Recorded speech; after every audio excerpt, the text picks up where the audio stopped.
Topic हमारा volume of a cube. Volume को हम कहते हैं आयतन। ठीक है, पहले मैं इंग्लिश में बताऊंगा फिर हिंदी में।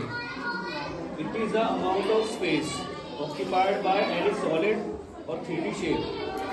ठीक है, अब जैसे क्यूब है, इस क्यूब का जो भी मतलब इसमें जो सरफेस है इसका जो भी जगह घेर रहा है, यानी अमाउंट ऑफ स्पेस, यानी अमाउंट ऑफ स्पेस यानी मेरे हथेली में ये जगह घेर रहा है, ये जगह ऑक्यूपाइड बाय एनी सॉलिड। कोई भी सॉलिड हो सकता है वो, चाहे कि आपका गिलास हो सकता है, क्यूब हो सकता है, क्यूबॉइड हो सकता है, आपका कोन हो सकता है। ठीक है, अब इसका एरिया देखो, इसने ये वाला एरिया घेरा हुआ है। ये एरिया है हमारा किस शेप में? एरिया हमारा ये स्क्वायर शेप में, यानी length into breadth, A into A. लेकिन इसकी कुछ हाइट भी होगी। जब तक कुछ हाइट नहीं होगी, जब तक हम इसमें कोई तरल तो नहीं डाल सकते ना। तो इसके वॉल्यूम निकालने के लिए हमें क्या करना पड़ता है? इसके बेस की एरिया को, यानी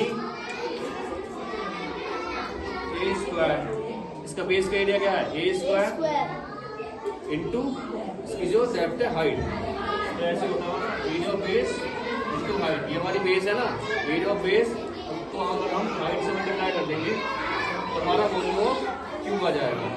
ठीक है, अब देखो इंग्लिश में, it is the amount of space, it is the amount of space occupied by any solid shape. ये एक सॉलिड शेप है ना, ये जो स्पेस इसने घेरा हुआ है यहाँ पे, ये स्पेस इसने घेरा हुआ है ना, ये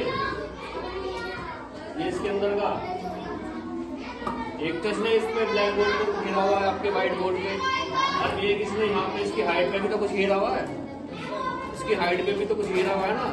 तो यानी एरिया ऑफ बेस, यानी एरिया ऑफ बेस इंटू इसकी हाइट।